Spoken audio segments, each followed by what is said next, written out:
இன்னைக்கு வரைக்கும் வந்து பார்த்தீங்கன்னா, புலம்பல் அப்படிங்கிறத எப்படி எப்படிலாம் டிஃபரெண்ட்டா பண்ணலாம். அழுது புரளலாம், படுத்துக்கொண்டே புலம்பலாம். டேய்!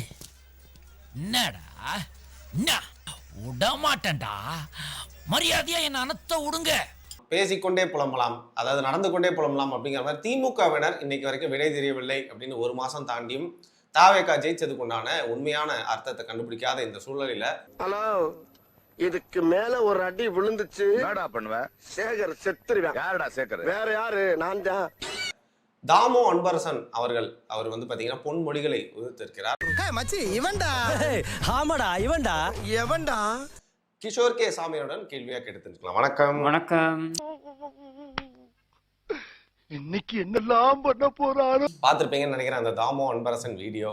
அரசியலை பத்தி தெரியாதவன், பொது வாழ்க்கைக்கு வராதவன் எல்லாம் இன்னைக்கு எப்படியோ தெரியல வந்தான். எப்படி வந்தானே தெரியல. நாம அதிமுக பிஜேபி காரனை மோதிக்கிட்டு இருந்தோம். அவன் நம்மள திட்டிட்டு இருந்தான். இந்த நாயை நமக்கு கணக்கேட்டுக்கல. இவன் ஒருத்தர் இருக்கிறானே தெரியல நம்மளுக்கு. இன்னும் அந்த விசில் எப்படி இருக்கிறானுங்க? அட சின்ன சின்ன பசங்க அது மூஞ்சி இந்த முடி வடிக்கிறது பார்த்து அந்த போஸ்டர்ல பார்த்தாலுமே திருட்டு மூஞ்சி மாதிரி இருக்குது. இதெல்லாம் பார்த்தா அவனை ஓட்டே போட மாட்டேன்னு இப்படியே சொல்லி நம்மளை கெடுத்தாங்க. திறனன், ஊர் தாலியார்த்தவன், அயோக்கியத்தனம் பண்ணவன், கொலகார லிஸ்ட்ல பேர் இருக்கிறவன் அவனா வந்துட்டான். காலையில இந்த பசங்களை ஸ்கூலுக்கு இட்டு போற மாதிரி கோட்டை கிட்டு போறானுங்க. குழந்தைங்களை இட்டு போல சோதெல்லாம் கட்டிய டிஃபன் பாக்ஸ்ல சோறை கட்டிட்டு போய் குழந்தைங்களை இட்டு போற மாதிரி கோட்டை கிட்டு போறானுங்க.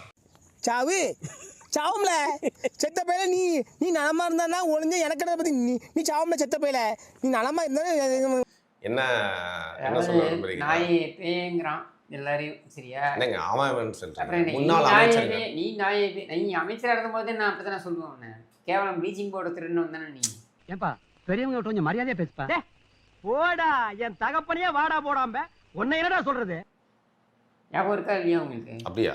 நம்மளே பேசியிருக்கோமே. இந்த என்ன பான்ஸ் பவுடர் அந்த மேட்டர். அந்த ப்ளீச்சிங் பவுடருக்கு பதிலாக வந்து பார்த்தீங்கன்னாக்க வேற ஏதோ மைதா மாவோ ஏதோ ஒன்று கொடுத்துட்டாங்க அப்படின்னு சொல்லி குற்றச்சாட்டு. ப்ளீச்சிங் பவுடர் கிடையாது அது. இவன் உடனே விளக்கம் விட்டுறான். ப்ளீச்சிங் பவுடர் விலை என்ன தெரியுமா, மைதா மாவு விலை என்ன தெரியுமா அப்படின்ட்டு. ப்ளீச்சிங் பவுடர் ரேட் என்ன தெரியுமா? தெரியல சார். ப்ளீச்சிங் பவுடர் கிட்டத்தட்ட 13 ரூபா 10 ரூபா. மைதா மாவு என்ன ரேட் தெரியுமா? நீதான் கேள்வி கேட்ட. 40 ரூபா. ப்ளீச்சிங் பவுடர் எவ்வளோ சார் டென் விட்டுருக்காங்க மாநகராட்சியில்? எது ப்ளீச்சிங் பவுடர் எவ்வளோ சார் டென் விட்டுருக்காங்க? எந்தெந்த ஊருக்கு எவ்வளோ தேவையோ அந்த அளவுக்கு கொடுத்துருக்காங்க. 15 ரூபாய்க்கு ஏன் சார் 55 ரூபாய்க்கு அப்புறம் டென் விட்டுருக்காங்க? எங்க அப்படிலாம் ஒன்றும் இல்லையா? 55 ரூபாய் தான் சார் கமிஷன் அப்படிலாம் ஒன்றும் இல்லை. அது கமிஷன். இந்த பிழைப்பு பிழைக்கிறதுக்கு நீங்க 2 பேரும் என் கூட சேர்ந்து பிச்சை எடுக்கலாம். அவ்வளவுதான். சரியா? இதுதான் போட்டிருக்கானுங்க. ப்ளீச்சிங் பவுடர் திருடினவன், திருட்டு பயப்பிடிச்சிட்டான். எல்லாம் டெக்னாலஜி. ஆனால் இவன் வந்து பார்த்தீங்கன்னா நாயை பேன்னு மற்றவங்களை வந்து பேசுகிறான். அதாவது இவன் வந்து எதிர்பார்க்கலாம். இவன் வந்து பாஜக அதிமுகவோட சண்டை போட்டுருந்தாங்களாம். இவன் எதிர்பார்க்கலாம் விசில் வந்து ஓட்டு போட்டுருவாங்க மக்கள்னு. அதைத்தானடா ஆரம்பத்துலேருந்து சொல்லிக்கிட்டு இருக்கோம் நாங்கள். நானே இப்போ அதிமுகவுக்கு பிரச்சாரம் பண்ண வந்தானே. அப்போ மக்கள் வந்து என்ன சொல்ல வராங்க?